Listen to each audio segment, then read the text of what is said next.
Good afternoon, and welcome to the Middle East Forum's webinars and podcast series, Israel Insider with Ashley Perry. I'm Stacey Roman, and I will be moderating this discussion today. We're pleased to have Mr. Ashley Perry, advisor to the Middle East Forum's Israel office, join us here each Wednesday at 3 p.m. Eastern to update us on all the events going on in Israel. Mr. Perry will be giving us a briefing on current Israeli affairs for 15 minutes, then open it up for questions. Should you wish to ask a question, please use the Q&A box located at the bottom of your screen to type your question.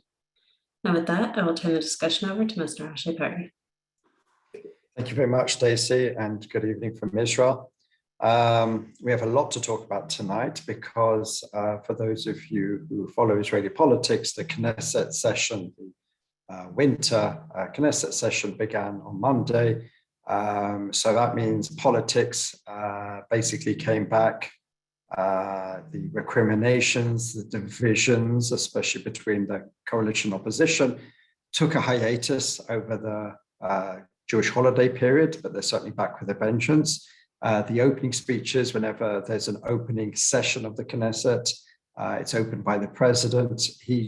President Herzog, Bougie Herzog, tried, as pretty much every president has in recent years, tried to put an emphasis on lowering the tone, raising the tone, lowering the divisions, lowering the abuse, maybe some MKs hurl at others, but it certainly fell on deaf ears. Before even the Prime Minister Bennett went up to the podium, I think within the first couple of minutes, already 3 Likud members of Knesset were thrown out for just constantly heckling, even before he said a word. The same sort of heckles that he's heard now for, what is it, almost 4 months, that you're a traitor, you're a liar, you're just interested in yourself, nothing else.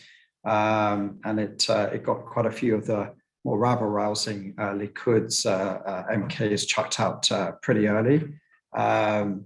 We had Naftali Bennett give his opening talk or speech, which raised a few eyebrows for a number of reasons. First of all, he mentioned Ron Arad. For those who know, Ron Arad was a former, I believe, pilot in the Air Force who, I think it was 20 or 30 years ago, was shot down and he parachuted out. He was never really seen from again over Syria. There was all this idea that he was taken to Iran. We haven't heard anything from him for quite a while. So out of the blue, on the eve of quite a large anniversary of his disappearance, Prime Minister Bennett basically let out the bag that there was an operation by the Mossad to try and glean or gain information about his whereabouts. It is assumed at this point that we're not talking about a live person. It's assumed that almost certainly that he passed away. But what was interesting is it caused quite a ruckus because the first question is, was it a successful mission? It's unclear. Naftali Bennett certainly suggested that there was a certain level of success in it. But then we heard other intelligence officials, including the leadership of the Mossad, that said it was a brave effort, but there's nothing really happened, and in the end it was a failure. And when it comes to sort of Mossad operations, now there's a massive debate because the last few years, up until this leader of the Mossad, we had a leader of the Mossad who liked to be photographed a lot more than his predecessors, liked to be on record a lot more than his predecessors. Immediately upon vacating the position, within a few days, he gave a wide-ranging interview and talked about some of the operations in perhaps a lot more detail than some would like. So there's now quite a debate in Israel exactly how much should be said. Should the Mossad, as it were, go back into the closet and basically keep everything really under wraps, not talk anything, not even hint? There is a feeling that the new head of the Mossad, there is even people who said in his first meeting, he said that we're going to do everything very differently from my predecessor. In other words, keep everything under wraps and put everything back where it should be in the shadows. But the fact that Prime Minister Bennett said this during his speech, even without giving too many details, has caused quite a conversation around it, and also the politicization.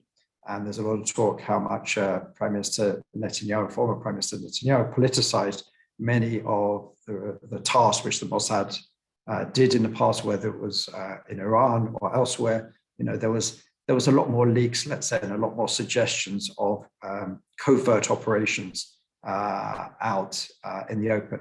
What was also interesting, and again came in for a certain amount of criticism, was the fact that the defense minister was only told about the fact that Naftali Bennett was going to say this about his speech apparently 1 minute before.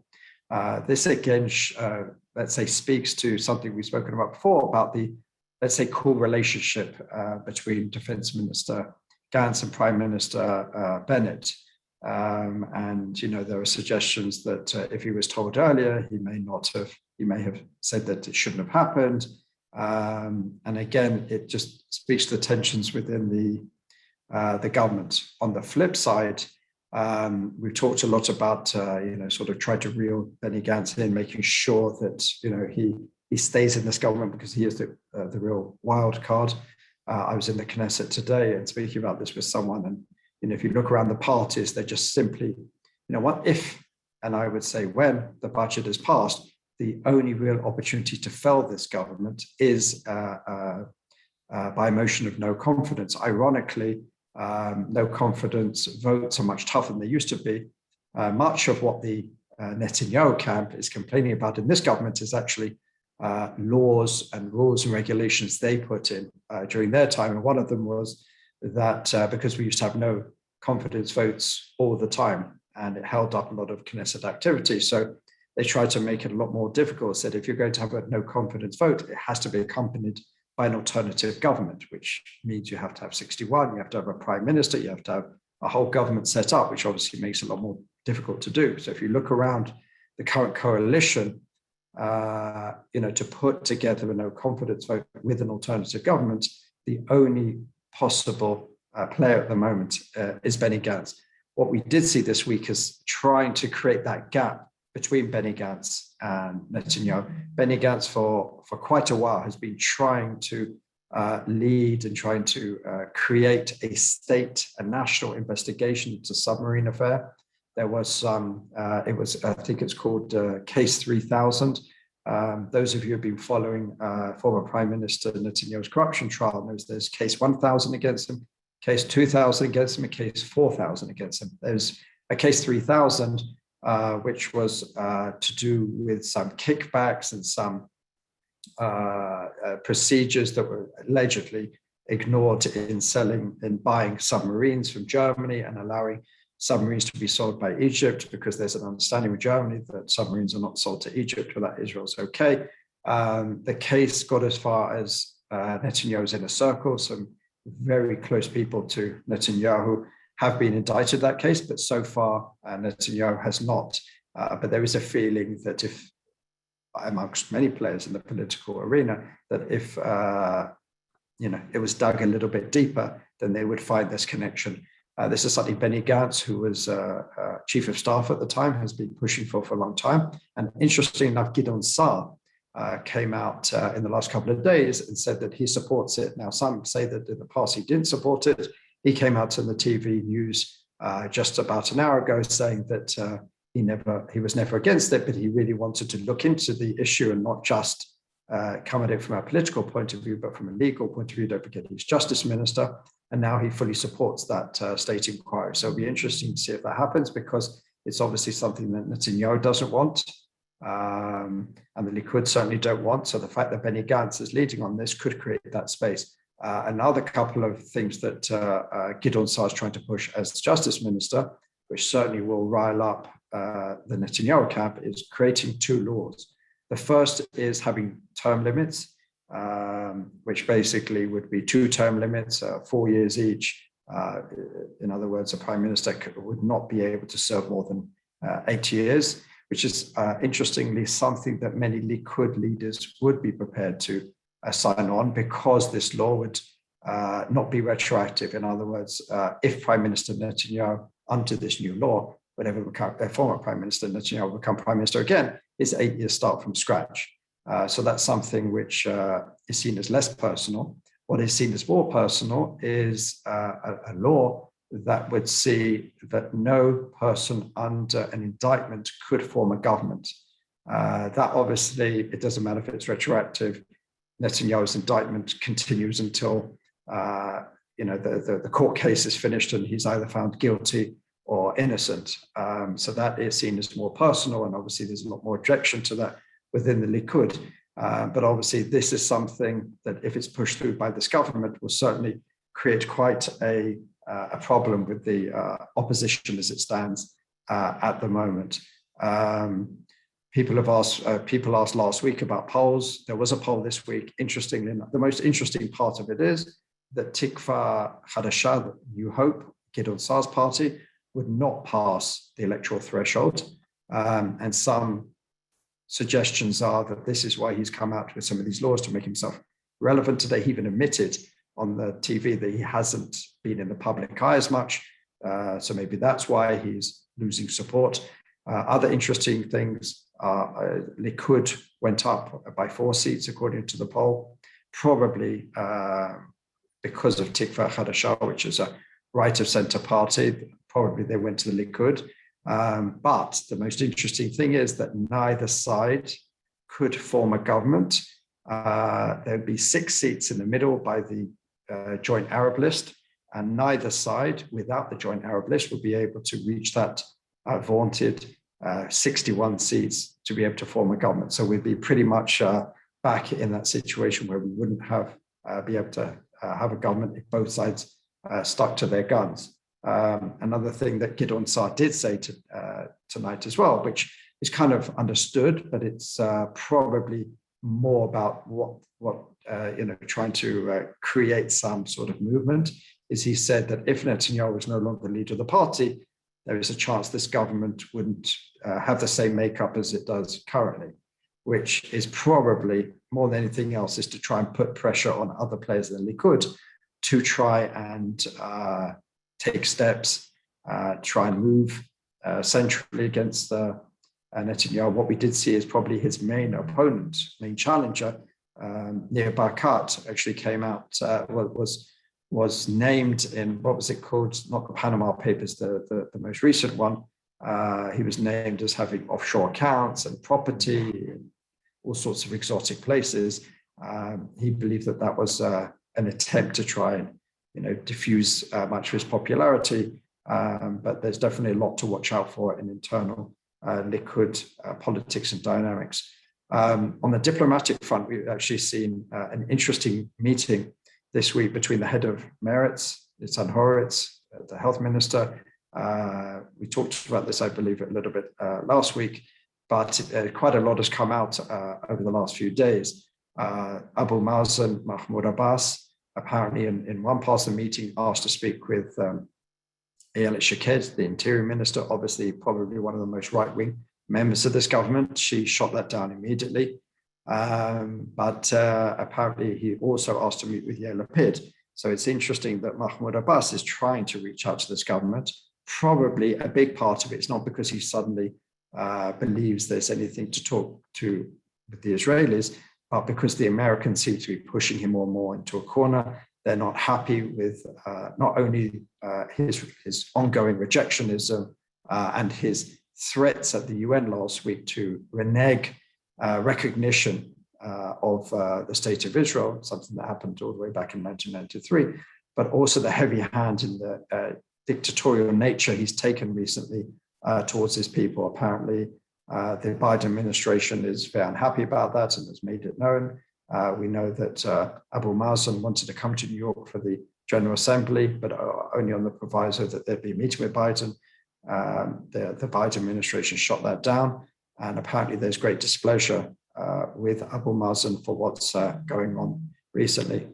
But the whole issue of outreach to Abu Mazen is becoming an issue to a certain extent, but at the moment to a relatively minor extent. It's, again, any major steps are not going to be taken before the budget, because everyone knows that's the most important thing to look for. But when that passes, and I still believe it will pass, nothing's 100% sure, but it seems like it will, then perhaps we'll see a little bit more movement back towards some of the ideological positions that some of these parties had to put on the back burner.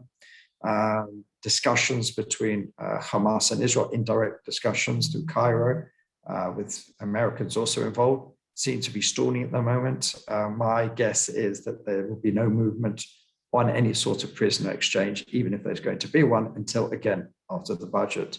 Apparently, Hamas want again something like 1,000 prisoners to be released for the two IDF soldiers' bodies and two Israeli citizens, which they hold at the moment.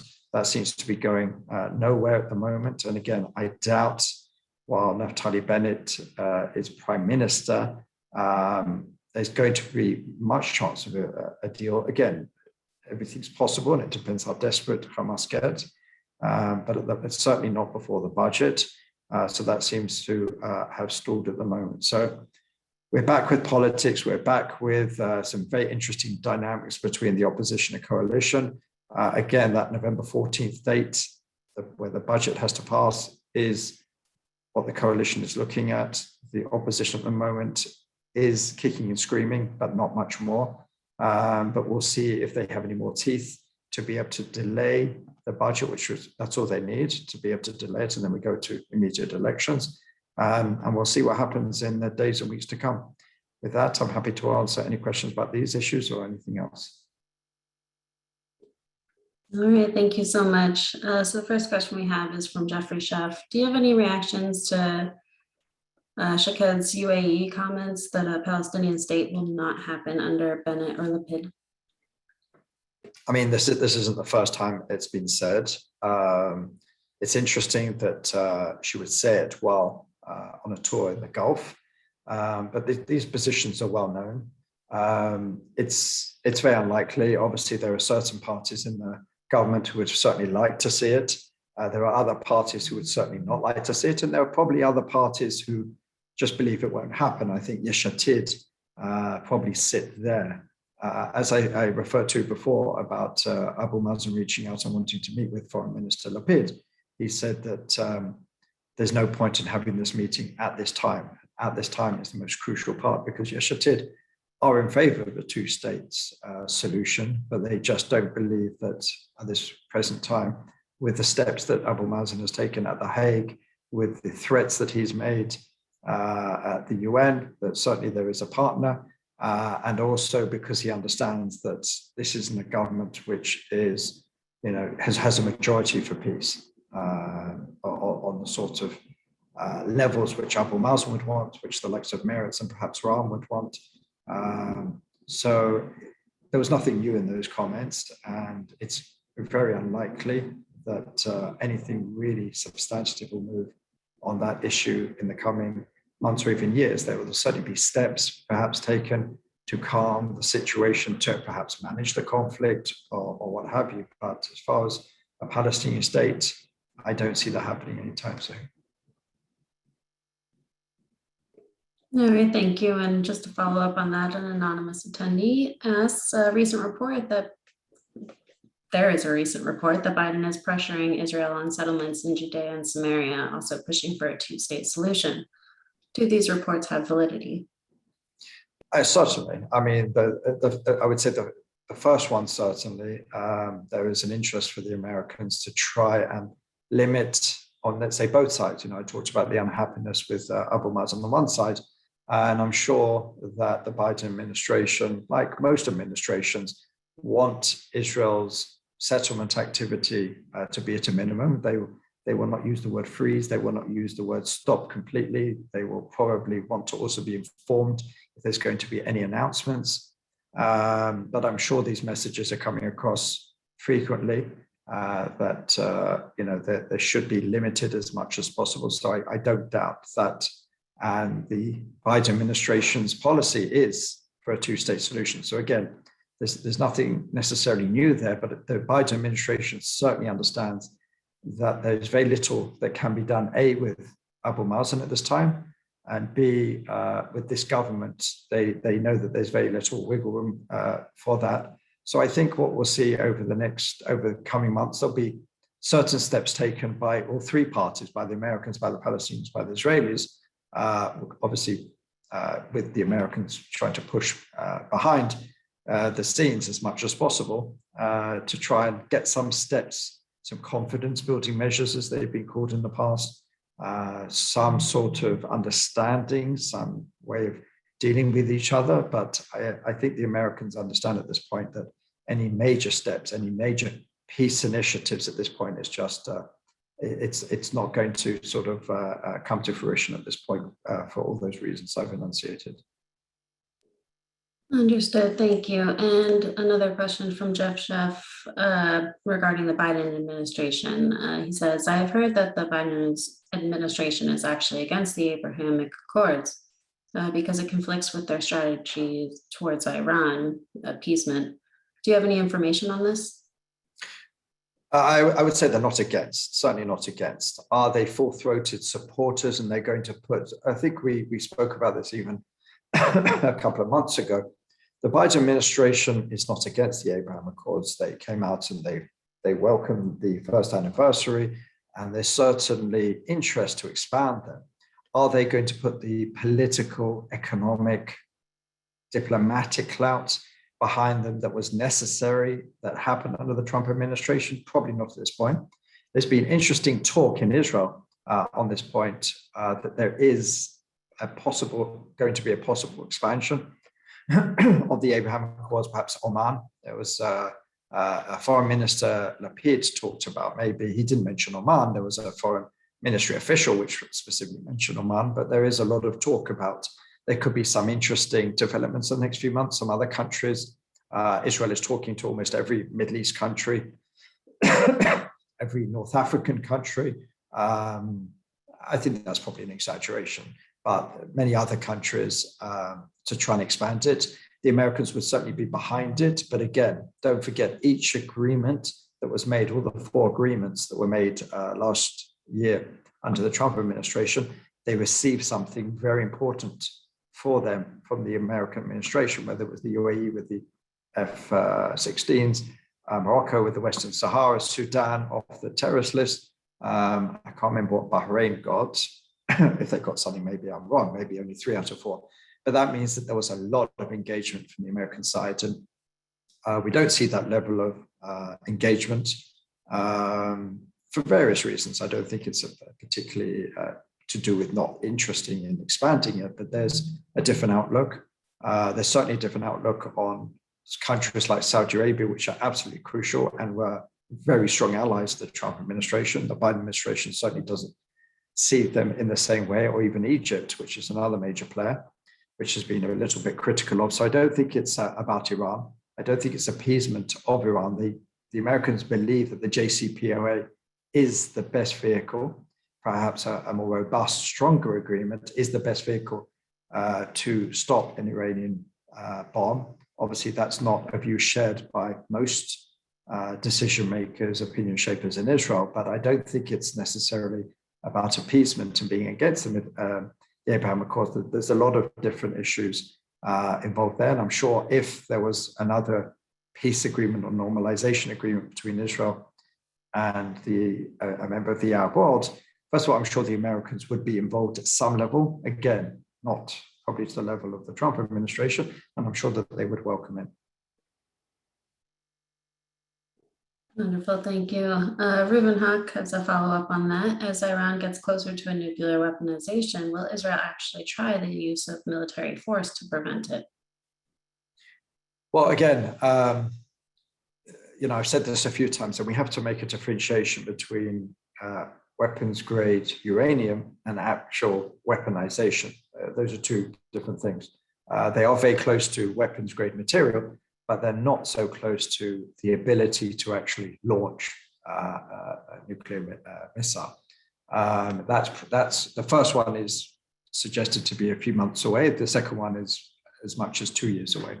So there is a difference. So the clock is ticking, certainly, and it's not something that Israelis feel comfortable with, but it's not tomorrow. As far as Israel taking action, it could be argued Israel is constantly taking action. The idea of Israel, let's just say the last case scenario is Israel, sending a bunch of warplanes across to bomb whatever they think they can. That scenario is a long way off, if it's even, no one hopes that that's there, but I'm sure that option remains. And in this budget, the Defense Ministry did get quite an upgrade of the amount that it received specifically to prepare for different scenarios of preventing an Iranian nuclear weapons capability. So there are many, many plans being collected, collated, discussed. So it's impossible to say if, when, how, what. I'm certainly not privy to those sort of discussions, but I'm sure that there are all sorts of plans being discussed. And as I said, the fact that the budget, with everything going around, with everyone needing something from somewhere, the fact that the Israeli government put a very large amount aside specifically for the Defense Ministry on this issue shows the seriousness with which Israel takes the threats from Iran. Wonderful, thank you. On a different note, Stuart Broad asks, with respect to the so-called Family Reunification Law, he has seen some statistics that since it was implemented many decades ago and up until the time of its suspension, about 250,000 Palestinians have gained Israeli citizenship by marrying Israeli Arabs. When you consider the large number plus the children born to these unions, is not the absence of the suspension a long-term threat to Israel as the Jewish homeland? I'm not sure about the numbers. That seems quite a lot. I just don't know exactly how much. That has returned. That issue has returned because there is discussion. I talked about the division between the coalition and opposition, and they certainly haven't worked together even on the most minor laws. But there is, interestingly, been quite a lot of discussions between Interior Minister Ayelet Shaked, who was in the Gulf most of the week, and Simcha Rotman, who is a member of the Religious Zionist Party, who's written a law which is, let's just say, has been characterized as more severe, more extreme than the initial law that was actually voted down last time. Apparently, there is negotiations to try and get some of the opposition on instead of Meretz and Ram, who obviously don't want such a law. That could cause some problems in the coalition, as you can imagine, especially with that sensitive budget vote coming up. It remains to be seen exactly what was being discussed. Was it the original law? Was it some compromise? Was it Rotman's law that could be supported by some members of the government, some members of the opposition? I think that's unlikely. But there is a feeling that this is serious enough that both sides are saying that everyone should come down from the tree that everyone's climbed up and really just pass this, because it is an issue of national security. Is something that many of Israel's security officials have said it's very important that they should pass a law, but it's very difficult to do under the current constellation of the government. So whether the opposition can come in, the opposition would say the government are, or at least the right or center parties in the government are the ones at fault, and they then would point to the opposition being at fault because neither want to vote for the other's laws, because neither wants to give a victory to the other. So it's more about politics at this point than anything else. But what certainly has happened since the shooting down of this law is, for any of this family reunification to take place, the Interior Minister has to sign off. And to the best of my understanding, the Interior Minister, even though quite a few applications have been made, perhaps more than would have been otherwise, she has not signed any. Whereas when the law was in effect, the Interior Minister had a right to give exceptions, and there were thousands of exceptions given, even when the law was instituted. So it's not just about the law; it's also about the Interior Minister and how many exceptions are going to be given. But at the moment, as I said, the Interior Minister has not signed any, to the best of my knowledge. So there are ways of getting around it, but it's certainly something that could create tensions between within the government. And again, looking forward, let's say, to the budget discussions, it's certainly not something that anyone wants to get tangled up. So it is hoped they'll find some solution that will allow all parties to, sometimes you can't please all parties, but at least to the point where they're not going to, break the coalition. But again, we'll probably find a little bit more about that next week when Interior Minister is back, and these discussions will start in earnest because they said it may well be tabled again as early as next week. Wonderful, thank you. And before we go, Aaron Good asks, what is the current status of the COVID pandemic in Israel, and how is it affecting the political climate and support for Bennett's government? Well, actually, the situation is quite good at the moment. The numbers are dropping across the board, and this is after the Jewish holidays, after return to school and everything else. So there's quite a lot of optimism. Actually, you can argue that in the discussions for the last couple of weeks when Bennett fought, I'm sure it wasn't just him, but this is the narrative that Bennett fought with the leading health officials who wanted to have stronger restrictions, stronger measures to get the numbers down. Without those stronger measures and restrictions, the numbers still went down. There's now a bit of a fight because Naftali Bennett wants to have a situation because the last sort of problematic area, at least on, in this wave, is schools. At the moment, if one kid in a class comes down with COVID, the whole class is isolated for at least 7 days, if not longer. And as you can imagine, that puts thousands, tens of thousands of children into isolation. So there's talk of next week, as of next week, at least in green cities with low infection rates, instead of sending the whole class into isolation, the infected child will be obviously isolated, and then every other child in the class will have ongoing either daily or 2 or 3 times a week will have the test, and then everything will go back to normal. So that's actually created the fight again because the health ministry is saying we've got a pilot looking into this. Let's just wait for the pilot to finish to see what the results are. So again, that sort of internal battle has been raised again. But Bennett is very much of the opinion, let's let the economy get to work, because obviously if children are in isolation who are below the age of 12, that means sometimes the parent has to stay at home, they can't work, etc., etc. So Bennett's view has been very much against lockdown, against severe restrictions. And so far, it seems to be working. I mean, depending on how you look at it, obviously people are still dying and getting ill, but the numbers are going down. There is talk that this wave is, on its way out, largely because of the booster campaign that we have in Israel. But it remains to be seen what happens there, what's the next variant and how we deal with it, et cetera, et cetera. So at the moment, things are going well. For those viewers who have any interest in perhaps visiting Israel, there is talk of, in November for the first time, potentially tourists being allowed into Israel, those who are fully vaccinated. So that's good news. Again, it's not certain, but it's something the tourism industry is trying to create a framework for. So maybe by next week, I'll be able to give good news and say it's possible in the next few weeks, tourists may be able to return to Israel again. Wonderful. Thank you so much for that. We've come to a close for our webinar and podcast. Ashley, thank you again for taking time to update us this week. And for our viewers and listeners, please note we will not be having a webinar on Friday. Thank you all for joining us, and I hope you have a great day.